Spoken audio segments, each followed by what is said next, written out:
Hello everybody or welcome back to my channel. I am Achal and in this today's video we are going to read The Temptation of Karna. तो इसके पहले वाली video में मैंने syllabus discuss किया आपके paper Indian classical literature के, जिसमें मैंने ये बताया था कि महाभारत में हमें कुछ सेक्शंस पढ़ने हैं और कुछ एपिसोड्स देखने हैं, ऐसा मान लो, जिसमें पहला था the dicing and the sequel to dicing, और उस वीडियो में मैंने वो पूरा कंप्लीट कर दिया है। अलॉन्ग विद दैट मैंने बैकग्राउंड भी डिस्कस किया है, क्योंकि बैकग्राउंड जानना बहुत ज़रूरी है, तभी आप इस वीडियो से रिलेट कर पाओगे। तो अगर आपने वो वीडियो नहीं देखी है तो please go and watch that and then come to this video. Now we have this temptation of Karna. Karna के कैरेक्टर के बारे में मैंने वहाँ पे भी आपको बताया था और आगे भी हम अभी पढ़ेंगे, तो लेट्स स्टार्ट। उससे पहले मैं आपको एक महाभारत के इंपॉर्टेंस के बारे में बता देती हूँ कि ये ग्रैंड एपिक है और ये अपने it goes beyond being just a story. ये केवल स्टोरी नहीं है बल्कि it encompasses culture, history, philosophy and cosmology. हम ऑफन इसे इतिहास के नाम से जानते हैं और इसे हम एक एंडलेस वर्क की तरह हमेशा ही देखेंगे, comparable to the Vedas in its depth and scale. और it is also considered as both एक हिस्टोरिकल नैरेटिव और एक मोरल गाइड की तरह, क्योंकि ये हमारे पास्ट, प्रेजेंट और फ्यूचर को डिस्कस करता है। और जैसा हमने देखा था कि even the Mahabharata is relevant in today's, आज के ज़माने में भी महाभारत रेलेवेंट है। तो जैसा हमारा टॉपिक है द टेम्पटेशन टू कर्ना, तो इसीलिए कर्ण के बैकग्राउंड के बारे में जानना बहुत ज़रूरी है, तभी हम रिलेट कर पाएंगे। तो कर्ण के बर्थ और अबैंडनमेंट के बारे में पहले पढ़ते हैं कि जो कर्ण है ये कुंती के बेटे होते हैं। अब ये मत आप लोग भूल जाना कि कुंती कौन थी। तो she was a wife, first wife of Pandu and mother of the 5 Pandavas. तो उन्हीं के ये पहले बेटे हैं। कुंती को एक स्पेशल मंत्रा मिला था और वो मंत्रा उन्हें ये अलाउ करता था कि she can summon any deity and bear their child. और गलती से जब कुंती की शादी भी नहीं हुई थी तो उन्होंने उस मंत्र को टेस्ट कर लिया था, जिसके रिजल्ट थे हमारे कर्ण। और उस टाइम कुंती बिल्कुल डर गई कि जो है मेरी शादी नहीं हुई है, और सोसाइटल प्रेशर और इशू की वजह से और ख़ुद की रेप्यूटेशन की वजह से ये कर्ण को छोड़ देती हैं, अबैंडन कर देती हैं। और कर्ण किसको मिले थे? तो कर्ण को जब छोड़ दिया इन्होंने तो एक चैरियोटर कपल थे जिनका नाम था अधिरथ एंड राधा, इन दोनों को मिले थे और इन लोगों ने ही कर्ण को बड़ा किया एज देयर सन। और उन लोगों ने कर्ण का नाम रखा था वसुसेना। अब कर्ण का जो था ना जन्म, it was like a symbolic birth, क्योंकि he was born with divine armour and earrings. और ये दोनों चीज़ क्या सिम्बलाइज करती हैं? His power and his immortality. अब कर्ण जो है इनकी डेस्टिनी कहाँ से कहाँ लेके गई। हालांकि ग्लोरियस ऑरिजिन थी इनकी, ये एक बड़े कास्ट से बिलोंग करते थे, लेकिन इनकी अपब्रिंगिंग बड़े ही छोटे और लोअर क्लास कास्ट में होती है, जिसकी वजह से आगे लाइफ में इन्हें बहुत कॉन्फ्लिक्ट्स को झेलना पड़ता है।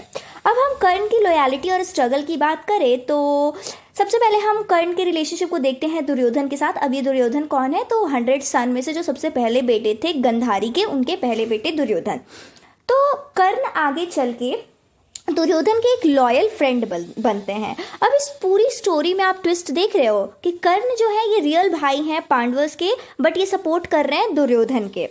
और इसलिए कर रहे हैं क्योंकि दुर्योधन ने इन्हें रिकॉग्नाइज करा था एट अ टाइम जब इन्हें ह्यूमिलिएशन फेस करना पड़ा था, और दुर्योधन ने इन्हें किंग ऑफ अंगा बना दिया, कुछ पावर्स दी, जिसकी वजह से ये इनेबल हुए to challenge Arjun despite his caste restriction. मतलब ये तो आम लोगों को लगता था कि ये छोटे कास्ट से बिलोंग करते हैं, बट उस टाइम पे दुर्योधन ने इनका साथ दिया, किंग ऑफ अंगा इन्हें बनाया, जिसकी वजह से इन्हें कुछ तो पावर मिली। अब आगे हम ये भी पढ़ेंगे कि कर्ण कैसे अपनी लॉयल्टी को दिखाते हैं दुर्योधन की तरफ by from gratitude, as Duryodhan ने उन्हें सपोर्ट करा था and respected him when other ridiculed him for his perceived low birth. मतलब जब सब उनकी हंसी मजाक उड़ाते थे कि ये छोटे क्लास से बिलोंग करता है, एट दैट टाइम दुर्योधन इनके साथ था। अब कर्ण की लाइफ में कुछ चैलेंजेस भी फेस करने पड़ते हैं, जैसे उनके कास्ट के वजह से। हालांकि वो एक बहुत अच्छे वॉरियर हैं, फिर भी वो लो कास्ट से बिलोंग करते हैं तो कोई उनकी वैल्यू नहीं करता है। फिर भी Karna is the one who is totally committed on his principles even when he faced with temptation and moral dilemma. आगे हम देखेंगे कि ये टेम्पटेशन और मोरल डायलेमा कैसे चैलेंज करते हैं कर्ण को। अब ये जो बुक 5 है, it totally is discussing about the temptation of कर्ना। और कृष्ण और कुंती ऐसे 2 कैरेक्टर हैं।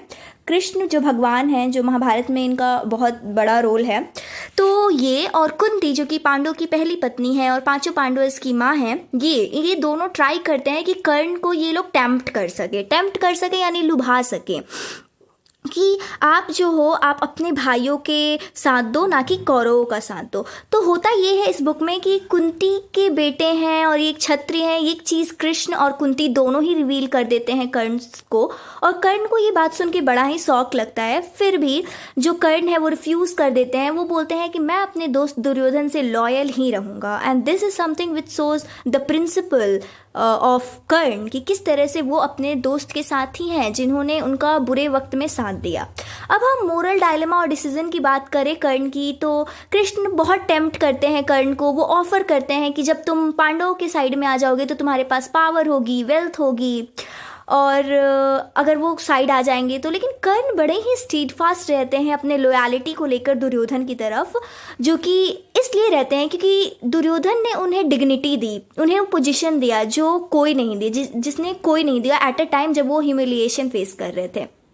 अब out of respect for Kunti, Karna promise, अब जैसे कुंती भी हैं, आगे हम देखेंगे कि कुंती भी हैं, वो भी चाहती हैं कि तुम पांडवों के भाई हो, तुम उनसे नहीं लड़ सकते हो।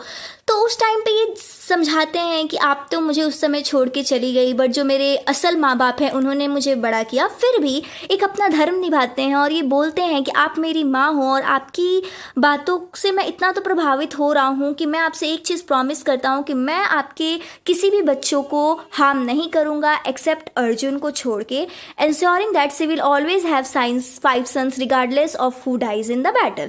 मतलब कि मैं भी आपका बेटा ही हूँ, आपके 4 बच्चों को मैं नहीं छूऊंगा, केवल अर्जुन से मेरी लड़ाई होगी और इनमें से कोई भी जीतेगा कोई भी हारेगा, लेकिन आपके पास 5 ही बेटे रहेंगे। अब despite knowing his fate, Karna uphold his dharma as a friend and a warrior. वैसे तो कर्ण को भी पता था कि कौन सही है कौन गलत है और आगे क्या होने वाला है, फिर भी यहाँ हम लॉयलिटी देखेंगे कि किस तरह जो कर्ण है वो अपने धर्म पे टिके रहे। उन्होंने अपने फ्रेंड का साथ दिया, उन्होंने दुर्योधन को बिट्रे नहीं किया। अब ये तो थोड़ा लाइक था कि हम क्या अंदर पढ़ने वाले हैं। अब हम शुरू करते हैं अपनी real thing, that is part 1 which is advice of Krishna. Krishna क्या क्या एडवाइस करते हैं कर्ण को। सो इस in the beginning of this section, Dhritarashtra the blind king of Kaurava, वो अपने एडवाइजर संजय उनके एडवाइजर होते हैं, उनसे वो पूछते हैं कि कृष्ण ने आखिर कर्ण से क्या कहा जब उन्होंने अपने चैरियट पे बुलाया था। और धृतराष्ट्र जो कि ब्लाइंड किंग है, तो ये बड़े ही क्यूरियस हैं ये जानने के लिए कि कृष्ण का क्या एडवाइस था कर्ण को। और ये टोटल पैसेज उसी इंपॉर्टेंट कन्वर्सेशन को बताएगा बिटवीन कृष्ण एंड कर्ण, जब कृष्ण ट्राई करते हैं कन्विंस करने के लिए कर्ण को कि पांडवास की टीम को ज्वाइन कर ले। तो अब ये कंसर्न है धृतराष्ट्र और ये दोनों, तो जो ब्लाइंड किंग है कौरव के, ये बड़े क्यूरियस हैं कि कृष्ण ने कर्ण को क्या कहा उस मीटिंग के दौरान, और वो अपने संजय जो एडवाइज़र हैं उनसे पूछते हैं। अब देखो कृष्ण का आर्ग्यूमेंट हम देखेंगे कर्ण से। तो सबसे पहले तो कृष्ण उन्हें अपने चैरियट पे बुलाते हैं और वो लोग एक राइड के लिए जाते हैं, जहाँ पे जो कृष्ण हैं वो कर्ण को बताते हैं कि तुम्हारी ट्रू बर्थ आइडेंटिटी क्या है। वो बोलते हैं कि केवल वो एक चैरियोटर सुता के बेटे नहीं हैं, बल्कि वो पांडु के सबसे बड़े बेटे हैं, और he was born from Kunti before her marriage. और स्क्रिप्चर्स के according if son is born to a woman before marriage, he is still considered the son of her husband. तो ये था कि शादी से पहले भी अगर जो बच्चा उस औरत से हुआ है तो वो उसके हस्बैंड का सन कहलाएगा। सो कृष्ण एक्सप्लेन करते हैं कि किस तरह से तुम पांडवास के राइटफुल हायर हो। अगर तुम पांडवास का साथ दोगे तो तुम युधिष्ठिर से भी बड़े तुम हो, तुम्हें बिठाया जाएगा वहाँ। वो ऑफर करते हैं कर्ण को, उन्हें परसुएट करते हैं कि तुम दुर्योधन की टीम को छोड़ दो और पांडवास की टीम को ज्वाइन कर लो। वो उसके दिमाग में एक ऐसी पिक्चर क्रिएट करते हैं कि जब तुम पांडवास के साइड आ जाओगे that will be a royal life, तुम्हें रिस्पेक्ट मिलेगा, तुम्हें ऑनर मिलेगा, ये पांचों भाई तुम्हारा वेलकम करेंगे, इवन तुम्हारी शादी द्रौपदी से कर दी जाएगी जो कि पूरे पांडवास में शेयर होने वाली है। कृष्ण ये भी बोलते हैं कि अगर कर्ण तुम इन सारी चीज़ों को एक्सेप्ट कर लोगे, तुम्हें राजा बनाया जाएगा और फेस्टिव सेरेमनी में तुम जाओगे। फिर भी इतने सारे टेम्पटिंग लालच के बाद भी यहाँ हम कर्ण के प्रिंसिपल को देखते हैं कि किस तरह से कर्ण ने रिफ्यूज़ कर दिया। कर्ण आसानी से, बड़े ही शांति से सुनते हैं सारी बात, फिर बड़े ही पोलाइटली इन सारी चीज़ों को रिफ्यूज़ कर देते हैं। और वो अपने इस डिसीजन के लिए 2 रीज़न बताते हैं। सबसे पहले loyalty to his adoptive parent and loyalty to Duryodhan. पहले वो बोलते हैं कि एट अ टाइम जब मुझे कुंती ने छोड़ दिया था, मेरे 2 माता पिता थे, एक अधिरथ एंड राधा, पिता और माँ, और they were like my foster parents. और अपने लव और केयर से, even though he knows his true birth, he feels deep moral obligation to them। तो ये मतलब इस पूरे पैसेज में ये बता रहे हैं कि मुझे अभी भी पता चल गया कि मैं कर्ण का बेटा हूँ, लेकिन मैं उनके प्यार को कभी नहीं भूल सकता, मेरे अडॉप्टिव पेरेंट्स को प्यार को, जितना उन्होंने मुझे लव और केयर दिया है, और मैं उन्हें अबांडन नहीं कर सकता इस पावर और इस वेल्थ के लिए। दूसरा रीज़न अपने दुर्योधन के बारे में बताते हैं कि जो मेरा लॉयल फ्रेंड है, एट अ टाइम जब मुझे ह्यूमिलिएशन फेस करना पड़ा, उस टाइम दुर्योधन ने मुझे किंग ऑफ अंगा बनाया और मुझे थोड़ी बहुत रिस्पेक्ट मिली, और मैं उस चीज़ को बिल्कुल नहीं भूल सकता, और मैं नहीं छोड़ सकता दुर्योधन को, specially since Duryodhan is relying on him. और ये भी बोलता है कि दुर्योधन इस फाइट में, इस पूरे कुरुक्षेत्र के लिए वो मेरे पे ही रिलाई कर रहा है और मैं उन्हें नहीं छोड़ सकता।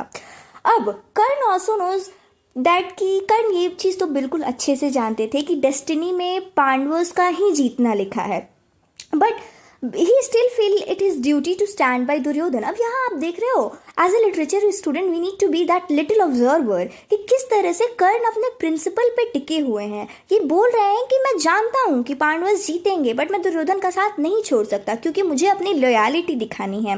वो इवन कृष्ण से रिक्वेस्ट भी करते हैं कि वो उनके सीक्रेट, जो ये सीक्रेट बर्थ है, वो किसी भी पांडवास को ना बताएं, क्योंकि ये it might cause Yudhishthira the eldest Pandava to refuse the throne out of moral duty. मतलब फिर उस समय युधिष्ठिर मना कर देगा कि वो अपने भाई के अगेंस्ट नहीं लड़ सकता। अब कर्णा का फाइनल थॉट क्या होता है, वो एक्नॉलेज करते हैं कि मुझे पता है कौरवास का डिस्ट्रक्शन ही होने वाला है, और वो इस चीज़ को देख सकते हैं कि ही विल बी, ये भी देख सकते हैं कि वो अर्जुन के थ्रू वो भी मारे जाएंगे, और दुर्योधन उनसे मिलेंगे at his hand of Bhima, और वो he prays that Kauravas die honorably in battle as a Kshatriya should, so they can reach heaven and their bravery will be remembered। तो ये कर्ण अपने फाइनल थॉट्स को यहाँ बताते हैं। फिर कृष्ण बहुत और टेम्पटेशन देते हैं। वो पूछते हैं कि Karna if he is not tempted by offer of kingship and victory, वो डिस्क्राइब करते हैं the grim future of Kauravas in battle, कि क्या होने वाला है उस बैटल में। वो शो करते हैं कि पांडवा तो एवेंचुअली जीत ही जाएंगे, और that will mark a beginning of Kali Yuga, the as of decline. और कृष्णा रिमाइंड करते हैं कर्ण को कि that this fate is inevitable and all the Kauravas will die following. Duryodhana commands Karna's final stand.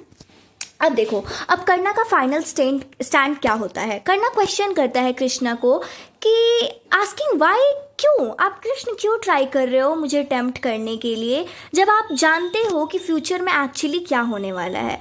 वो बताते हैं, कर्ण बताते हैं कि destruction, he says that the destruction of the world is already written in the stars and all the omens and signs are in favor of Pandavas. तो वो कृष्ण को बोलते हैं कि आप क्यों मुझे ऐसे टेम्प्ट कर रहे हो, आप जानते हो कि लास्ट में पांडवास ही जीतेंगे, और मैं भी जानता हूँ कि पांडवास ही जीतेंगे। वो कृष्ण को बोलते हैं कि इससे, इन सारी चीज़ों से आप मेरा माइंड नहीं बदल सकते हो, और फिर वो फेयरवेल ले लेते हैं कि नहीं, मैं आपकी बात नहीं मान रहा हूँ, मैं जा रहा हूँ। और इस पार्ट का एनालिसिस यही होता है कि Krishna is trying to convince him the Karna कि ज्वाइन कर लो पांडवास की टीम को, पर कर्ण रिफ्यूज़ कर देते हैं। इट शोज हिज प्रिंसिपल कि किस तरह से, और इसके 2 रीज़न बताते हैं, एक एडॉप्टिव पेरेंट्स और इनका लॉयल्टी टुवर्ड्स हिज फ्रेंड। फिर कर्ण जो है कृष्ण से एक रिक्वेस्ट करते हैं कि आप मेरी आइडेंटिटी को सीक्रेट रखना। अब आ जाते हैं हम इसी बुक 5 के पार्ट 2 में, जब अब कुंती कैसे चाहती हैं और कैसे कन्फेस करती हैं अपने बच्चे को, और उस सीन में एक्चुअली होता क्या है। तो इस पार्ट में जो कुंती है वो माँ है पांडवास की, और जो विदुर है ये आके बताते हैं कुंती को कि ऐसा ऐसा हुआ। बट फिर कुंती ऐसा सोचती है कि मैं जाऊंगी और जो है मैं बात करती हूँ अपने बेटे कर्ण से। तो जैसा मैंने बोला कि विदुर जो है वो कुंती को बताते हैं कि ये हेल्पलेस हैं, कि वॉर स्टॉप नहीं हो पा रहा है, इवन कृष्ण ने भी कुछ नहीं कर पाए। और वो क्रिटिसाइज करते हैं Vidur Dhritarashtra for blindly supporting his son without seeing the truth. अब कुंती जो है वो 2 डरों से घिरी हुई है। एक तो losing her respect and dignity of her son by refusing to fight, and दूसरा the pain of killing her own family member in the war. मतलब एक तरह वो अपने बच्चों को रोक भी नहीं सकती कि तुम अपने डिग्निटी और रिस्पेक्ट से पीछे हट जाओगे, और दूसरा कि इस लड़ाई में हमारे ही फैमिली मेंबर्स के लोग मारे जाएंगे। और इस इमोशनल मोमेंट में वो ट्राई करती है कि मैं कर्ण से बात करूंगी। कर्ण फीलिंग बिट्रैड, अब वो आती हैं, बात करती हैं, और इससे होता ये है कि जो कर्ण है वो बड़ा ही बिट्रे फील करता है। वो क्वेश्चन करता है कुंती से कि आपने मुझे आखिर अबैंडन क्यों किया, and wonder why she is rich, और फिर वो बहुत सॉक्ड भी है कि अब मेरे पास आप क्यों आ रहे हो जस्ट बिफोर द बैटल। और फिर वो जो कुंती बोलती है कि आप जो है लड़ाई छोड़ दो ये वो, तो कर्ण भी यहाँ पे भी रिफ्यूज़ कर देते हैं कि मैं जो हूँ अपने दोस्त को बिट्रे नहीं करूँगा जो मेरे साथ हमेशा रहा है। और वो एक प्रॉमिस करते हैं कुंती से कि मैं आपके चारों बेटों को कुछ नहीं करूँगा, बस मेरी लड़ाई अर्जुन से होगी। और कर्ण ये वो करते हैं, इधर ही और अर्जुन विल, मतलब उनमें से कोई एक ही जिएगा। और कुंती को ये इंश्योर करते हैं कि बैटल के बाद भी आपके पास 5 बच्चे आपके जिंदा ही रहेंगे। इसके इस पार्ट का एनालिसिस एक बार कर लेते हैं कि इसमें कुंती ने रिवील किया कर्ण के ट्रू पेरेंट्स को। कर्ण ने यहाँ पे भी रिफ्यूज कर दिया। अब देखो यहाँ पे आता है मेन चीज कि how Karna decision reflect that the difficult choice between family loyalty and personal principle. तो ये पूरा जो बुक 5 है ये हमें यही चीज़ बता रहा है कि कई बार जो ह्यूमन नेचर होता है ना, जो ह्यूमन लाइफ होता है, हम घिर जाते हैं अपने फैमिली की तरफ लॉयल्टी दिखाएं, खुद की पर्सनल प्रिंसिपल्स की तरफ, और डिफ़िकल्ट और फैमिली लॉयल्टी और खुद की पर्सनल प्रिंसिपल की चॉइस के बीच में हम बिल्कुल घिर जाते हैं। So this was all about temptation of Karna. इसमें हमने देखा कि किस तरह जो कृष्ण है वो ट्राई करते हैं कर्ण को टेम्प्ट करने की, वैसे ही कुंती भी करती हैं, but at the end Karna who is a greatest figure, हम देखते हैं कि ये अपने प्रिंसिपल की तरफ कैसे घिरे हुए हैं, और ये बिल्कुल अपने लॉयल फ्रेंड और loyal towards friend and loyal toward his parents रहते हैं। So that's it for this video. The next part is coming soon, जिसमें we will be discuss the another topic of the Mahabharat. And if you like or dislike anything about this videos, please let me know. And